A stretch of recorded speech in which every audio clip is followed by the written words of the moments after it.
So we have majorly, you can see different categories of vaccine which are in current use.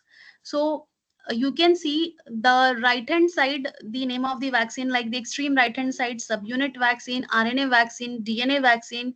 So all these three are the latest one, recent one, because in this you will be able to see that how the recombinant vaccines are developed for a particular disease. So nowadays, as per the convenience of genetic engineering, we have so many different tools. We have the genetic engineering approaches, like modern and advanced genetic engineering approaches.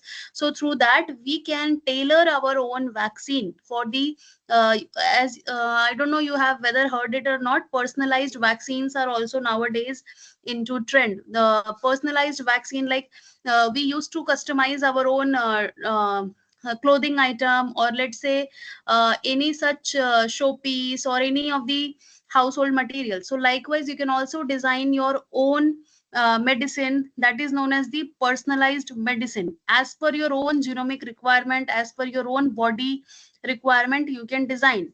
So all these techniques are, all these vaccines are the latest one which are currently in use.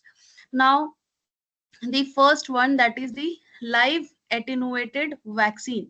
As I told you that in this we use the live virus, but that is weakened. It means you are decreasing the pathogenicity of that particular vaccine. You have decreased the pathogenicity, but it is there in the live attenuated vaccine.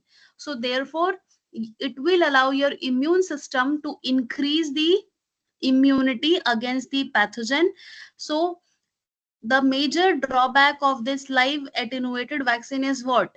It cannot be given to those who are immunocompromised. If I am the person who are if I am not having that much of immunity, so I will be getting so much of side effect by taking the this type of vaccine, because I am having the live virus, although it is weakened, although its pathogenicity is decreased, but as my immune system is very weak, it is not able to generate the immune response. So I will be getting severely infected by taking the live attenuated vaccine. So the properties are, they create a strong immune response. The immune response is very strong. Why this is so? Because as you all know that in live attenuated vaccine, we are having the live virus particles. So whenever our body is having non-self material, as I explained it in my previous class, our immune system work on the basis of self and non-self. So whatever is non self for your body will treat it like an antigen and it will start reacting against it. So therefore it has very strong immune response.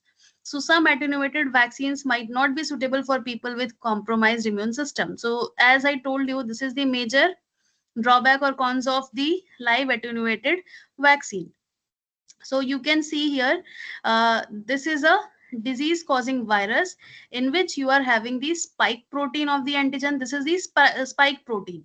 So what it will do in the vaccine development process, this spike protein will be weakened. This will be weakened so as it would be no longer be as much pathogenic as it in the wild type. So it will be a now weakened virus. So you can introduce it into your body in different forms, and then what your body will do, so you have weakened this virus. So this is the concept of what? The live attenuated vaccine, in which you do the weakening of that particular virus, because it will cause harm to your body if you will not weaken that. So when you are taking this, the antigen is presented to the immune cells on the antigen presenting cell. Do you know about APC? So APCs are specialized immune cells which are responsible for presenting the antigen. Firstly, they process the antigen and then they present it to the required immune cells who will take the action of what they have to do as per the pathogenicity of the antigen. So we are having different kind of immune cell APCs in our body, like B cell, mast cell, dendritic cells, all are APCs, all are involved in presenting the antigen to the immune cells. So, and then immune response will be generated and memory will be stored for the later on immunization process. So it is currently used in MMR, as I told you, measles, mumps, and rubella virus. It is used for chickenpox vaccine, COVID vaccine in the pipeline. So these are the major live attenuated vaccine. Now, the second one is inactivated vaccine. So in the inactivated vaccine, what we do, the vaccine contain the whole virus particle that have been killed or inactivated by giving temperature. So it will not cause any kind of damage, or you can say side effect in your body. So they are safer, as the virus is already dead. As the virus is already dead, it is safe for the immunocompromised persons also. But the cons is you have to take booster doses, as the immunity conferred by the vaccine is just because of the weaker live vaccine, weaker strain of microorganism. You have killed it, you have inactivated it, so you have to take the booster dose. So what you are doing, you are giving heat. As I told you, it is inactivated by high heat, because high temperature deteriorates the protein structure. So this spike protein is made up of glycoprotein, so this will be damaged. So whenever their structural component is damaged, they will be no longer be as much pathogenic as they are earlier.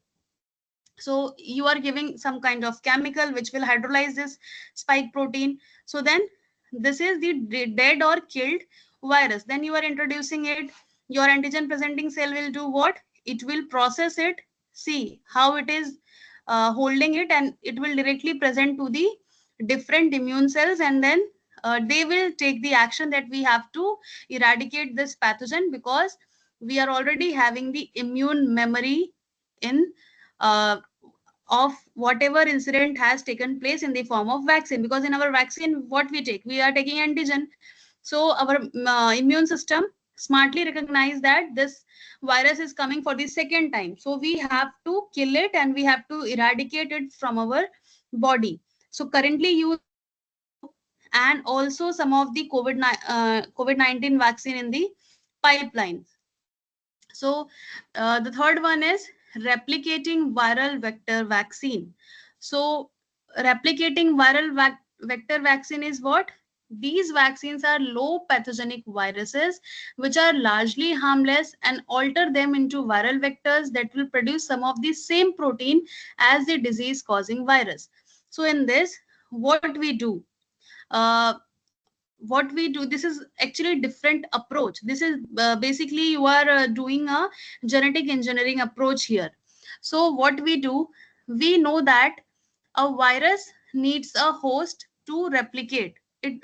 Virus outside the host cell is nothing but a non-living component. Without host, it cannot be survive. So there is a debate between the non-living and the living condition of a virus. In biology, we study that the virus is intermediate in between non-living and living, because it always requires a host. So in replicating viral vector vaccine, what we actually use a low pathogenic viruses. We always choose some low pathogenic viruses which cannot cause that much of harm when it is introduced into the patient. So we are altering its genome to act as a viral vector. So what we are doing, see, so whenever we have to introduce a particular gene of interest. GOI is not Government of India in biotechnology, it is gene of interest.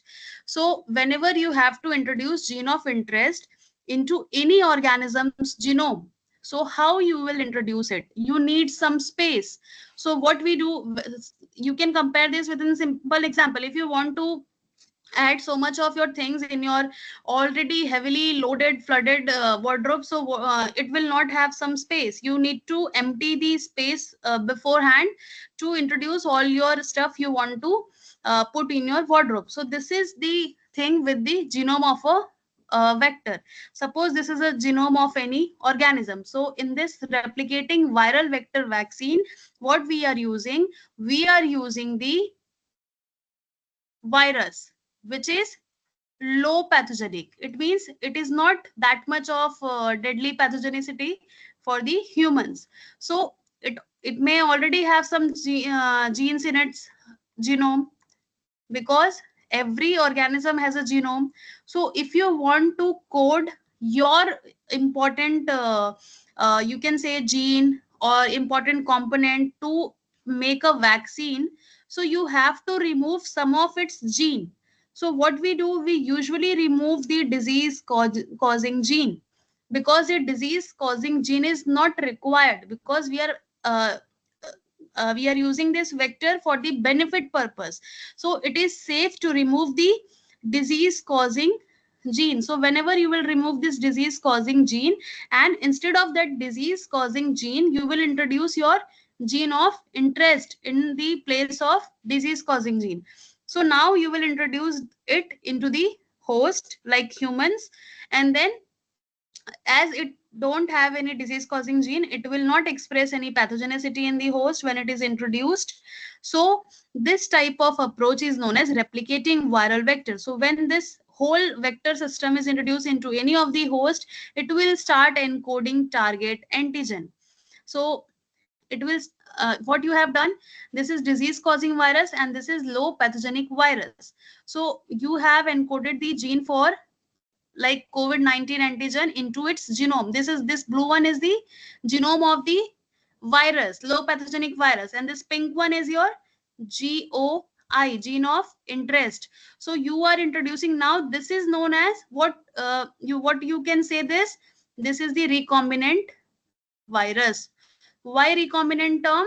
Because whenever we are modulating or we are manipulating the wild type genome with something of our interest, our gene of interest, that is termed as recombinant. Or you can say this one more technical term, that is loaded vector.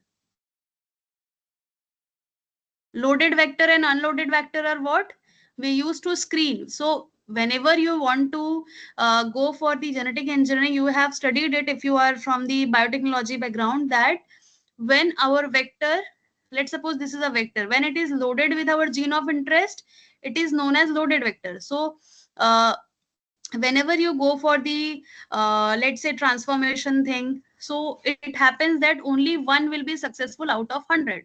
So the transformation efficiency is very low. It is only one out of the total 100 cells, so it is very low. So in which the vector in which your gene is incorporated, that is known as the loaded vector, and if it is not incorporated, it is of no use. So you can say this recombinant vector, recombinant virus, or recombinant whatever be the organism. So you have now made the viral vector encoding target antigen. So what it will encode, as you have inserted gene from the SARS-CoV-19 virus, so it will provide the protein related to the coronavirus. So your APCs will do what? It will again present, and this is currently in the field of veterinary sciences like animal medicine. So in COVID-19 vaccine also, these techniques are very useful. So people are employing this technique. So you can see now most of the COVID-19 vaccine, as we are having the very deadly pandemic last few years. So you can see in different medical field, people are trying to make different kind of vaccine. So in the example only, you can see that live attenuated was also in the COVID-19 vaccine pipeline. Inactivated vaccine was also there in COVID. Every example you will see COVID. Why this is so? Because people are trying their best to develop a vaccine which is as much efficient as it can. So they are trying trial and error. So if they will synthesize like 1, 2, 3, 4, 5, 6, 7, so out of these 7 vaccine they will synthesize against the coronavirus. Out of all the 7, you can say at least one will be very efficient. So you can choose that. So medical sciences is trying their best to make some vaccine which have a very diverse uh, you can say efficiency against the deadly mutagenic strains of the COVID-19. As it is very much mutated strain, its strain is rapidly changing. It is a very diverse kind of strains are there related to the COVID-19 beta coronavirus. So we have to develop different vaccine related to it. Now we are having the non-replicating viral vector vaccine. So in non-replicating viral vector vaccine is the opposite of what we are having in this third one. So this was the third one. This is the fourth. This is fifth, sixth, and this is seventh. So these vaccines are similar to replicating viral vector vaccine, except they cannot replicate inside the body as the key viral replication gene is deleted from the low pathogenic vector virus. Now see, in this, there was no such obligation that you have to remove the replication related gene. In every organism, they have their own origin of replication from which the replication starts. So you are omitting the replication related genes from this non-replicating viral vector vaccine. As the name suggests, non-replicating, it will be no longer replicating because you are eliminating out the gene which are responsible for the whole replication process.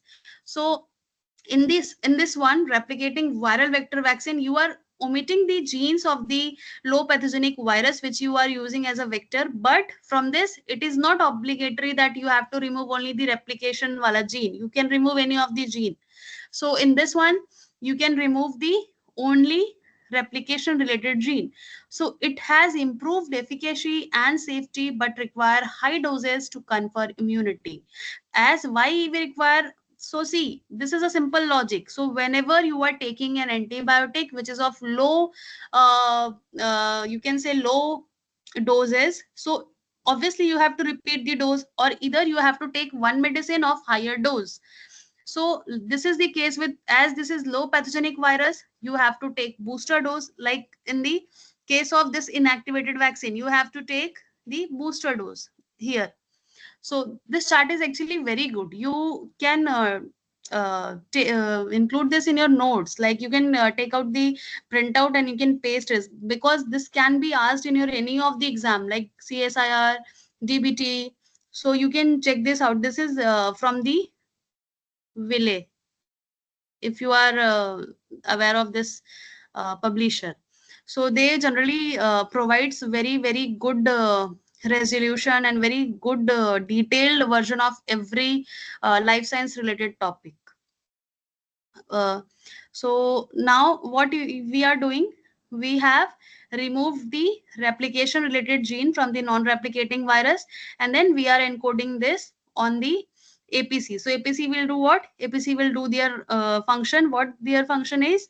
To present the antigen to the immune cells. So immune response will be generated and memory will be retained whenever that particular antigen will come for the second time. So the major concept of vaccine is to generate what? Memory, because whenever there is a memory, uh, like you can compare it with a simple example. अगर हम बहुत अच्छे से पढ़ के जाते हैं, so we don't need to put a lot of efforts in that thing. We only have to revise. So likewise, whenever there is a memory, immunological memory in your body, so whenever that bacteria or virus, whatever antigen is there, when it comes for the second time, your immune system will not take that much of time to provide the immunity against that pathogen. So this is the you can say the pillar of vaccine. They provide us with immunological memory. So whenever the immunological memory is very good, then the chances are that you might not feel sick so easily. So you can see Ebola as the example, and in COVID-19 vaccine also, this is in uh, current use. So now the latest one, DNA vaccine, in which we use DNA plasmids, which contain a gene for the COVID-19 along with additional genetic element that will produce some of the same antigenic protein as the disease causing virus.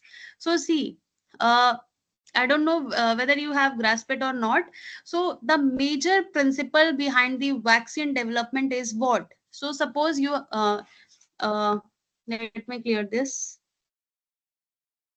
So if you are targeting any kind of disease, so you need to have the antigen of that particular pathogen. So antigen means what?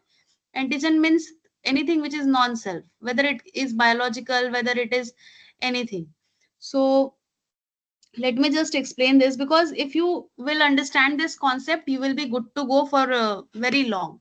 See, the major concept of vaccine is we use antigen, right? So if you are designing vaccine for COVID, if you are designing vaccine for, let's say, measles, if you are designing for smallpox, so the pathogen which is responsible for this particular disease, like for COVID-19 coronavirus, for measles and smallpox, the viruses, variola viruses, so you should be taking the component of either the whole pathogen, either the whole virus, or the cellular or the biochemical component of it. It means if you are preparing the subunit vaccine, so you will take the component of the virus. Virus is made up of glycoprotein and other things, so you can take its glycoprotein, like the subunit, and you can introduce it into the host. So the concept is that for the development of vaccine, you are taking the antigen, either the whole virus, but you are inactivating it, don't worry. But if you are not taking the whole antigen, you are taking a part of it, and then if you are taking a part of it, it is known as subunit vaccine. These vaccines use antigenic protein from the disease causing virus without any genetic material. So we are taking the subunit, or you can say the glycoprotein, that will act as a antigen and will boost our immune system. So this generally require adjuvant. So we have to take care of what we are synthesizing, because it depends on the function of each and every vaccine, that for a particular disease, let's say if it is very infectious, so what kind of vaccine you are introducing into the host. If it is a weaker vaccine, you need to have a booster dose. If you are taking any very strong kind of vaccine for the immunocompromised, then also it's a problem. So all it depends on the pathogenicity of the pathogen and what type of vaccine you are taking. So in this subunit vaccine, we need adjuvant. So these are relatively safer, as there is no genetic material and they cannot replicate inside the body. They focus the immune response on the most important part of virus protection. So these vaccines require multiple doses for long-term immunity. They require adjuvant, which are ingredients that help create a stronger immune response. So see, adjuvants are generally substances which have the property that they can enhance the immune response. Immune response they can enhance against the antigen. So we take along with the vaccines. So in the subunit vaccine, we are only taking the antigenic protein. Let's say coronavirus protein we are taking for generating the immune response. We are not taking the genetic material. So mark my words, we are not taking the genetic material. So whenever you are taking the genomic material, or let's say genetic material, so you are also taking the whole genome. And if you are taking the whole genome, you can have different kind of genes, because our genome is rich in different vast variety of genes, the coding sequences, the non-coding sequences. Even if you are talking about the prokaryotes, you can have different kind of genes. So you have to take into consideration the different kind of genes if you are taking the whole genome along with the antigenic protein. But we never do that, because whenever a foreign DNA is introduced into the host, it will generate severe allergic responses.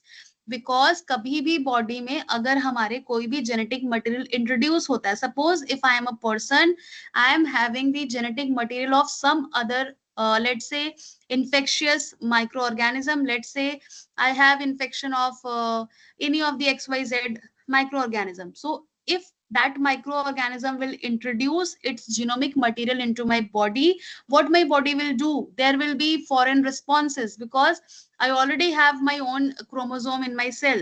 But what the microorganism will do, microorganism will have its own genome, and its own genome means its own set of genes. And let's suppose it has a very very lethal gene which is known to produce so much of toxins, so it will start producing toxin in my body, and I will be severely affected by this particular one. So we always try to omit, we always try to eliminate out whatever genetic material is there, because this will any other severe secondary complications may arise if you are taking genetic material of the pathogen also. So in that case, if we are not taking the organism, you can compare. अगर organism नहीं ले रहे हैं तो क्या होगा, memory ज़्यादा develop नहीं होगा, हमें उसको उसका power बढ़ाने की जरूरत है. We need to modulate its power. So how we can do that? We need to have some kind of adjuvant, some kind of chemical substances that will ensure to increase the immunity against that particular antigen. So in that case, we use adjuvant. So adjuvants are different kind of chemicals which we can take. So generally, you can say oil emulsions. So it will ease the process of delivery into the host. So oil emulsions are used most of the time. Aluminium salts are sometimes used as an adjuvant. They will attract the uh, pathogen to communicate with whatever vaccine we are taking. So we can have different kind of adjuvants to increase the immune response against the antigen. So this is the case of subunit vaccine. You can see HPV, human papilloma virus, which is nowadays very increasing. So pertussis virus, Bordetella pertussis, the whooping cough pathogen, hepatitis B, and obviously the COVID-19 vaccine in the pipeline. So this was the subunit vaccine. Now DNA vaccine and RNA vaccine are what? So the DNA vaccine and RNA vaccines are nothing, but in this we use DNA plasmid, and in the RNA vaccine we are using the messenger RNA. So we are using the messenger RNA in which we are encoding the antigenic protein that will mimic the role of an antigen. So basically, we either we use whole organism or a part of it to mimic the actual antigen. So as our immune system produces the response towards it. So in this, we can have different lipid-based vehicle so that it can transport our mRNA into the host. So risk of being integrated to the host genome is averted, but sometimes the RNA molecule may trigger an unintended immune response in the body. So like every vaccine has a pros and cons of it. It is just key which is more efficient, and which vaccine has a measure of only the advantages. We can ignore the disadvantages if it is not that much lethal. So it depends on that thing. So DNA vaccine, they are easy to develop and produce. There is no risk of infection, but there is a possibility that the immune system does not fight against the antigen. Tolerance to the antigen. So see, one more concept I can remember from here. This should be known by you also. So whenever in genetic engineering, whatever is not incorporated into the host genome may have some inflammatory responses. Like जो भी चीज हमारे genome में incorporate नहीं हुई है, like if it is outside the genome, like this is randomly in our body, so this may have severe lethal consequences. But if this foreign DNA is incorporated into our own genome, see, this is the SARS COVID-19 antigen gene. So our body recognize this as a self. यानी कि जब वो हमारे genome में incorporate हो जा रहा है, so our body will consider it as a self. Because वो इधर उधर नहीं है, हमारा बॉडी क्या करता है, उसमें अडेप्ट हो जाता है, उसको अपना नॉन सेल्फ से वो सेल्फ हो गया, because it is ligated, it is incorporated into our own genome, so our body will no longer consider it as a foreign material. So this is the drawback of DNA vaccine, that most of the time you can see this tolerance to the antigen develop, because this is incorporated into our own genome. So our immune system is not able to recognize which is the self part and which is the non-self part. So this is the major drawback of this overall vaccine, DNA vaccine process. So I hope कि ये सारा कुछ you will be able to understand it through this simple and yet detailed diagram. So these are the types of vaccine. Now you can move on to the development process, because you have now a knowledge of what different kind of vaccine are in current use, and also we have focused on what are the drawbacks, what are the major advantages, and how they work. Also we have some examples. So now we can move further. So Ma'am, now we can, yes. ma'am, can you explain RNA vaccine once more detail? Yeah, sure. So in RNA vaccine, what we do in RNA vaccine, we are using a piece of messenger RNA. As we know, messenger RNA we are having in our body. So messenger RNA we are using to produce or to mimic the antigen. In vaccine, we always use the overall microorganism as a whole or a part of it. But in this RNA vaccine, we are using mRNA as a vehicle in which we will introduce our antigenic protein, which will mimic the pathogen. So whenever you are introducing that mRNA through any of the delivery mode, we are the most common delivery mode in medical sciences is lipid based delivery. So in this we are having uh, our own set of messenger RNA that has our own gene of interest, that is antigenic protein, and you are introducing it into your own body. So what this will do, this will start transcription, and after the transcription it will start translation, and after the translation protein will be synthesized. So this is the antigenic protein, and then normal phenomenon, your APC will recognize it and it will present this to the immune cells, and your immune cells will be providing the response towards it.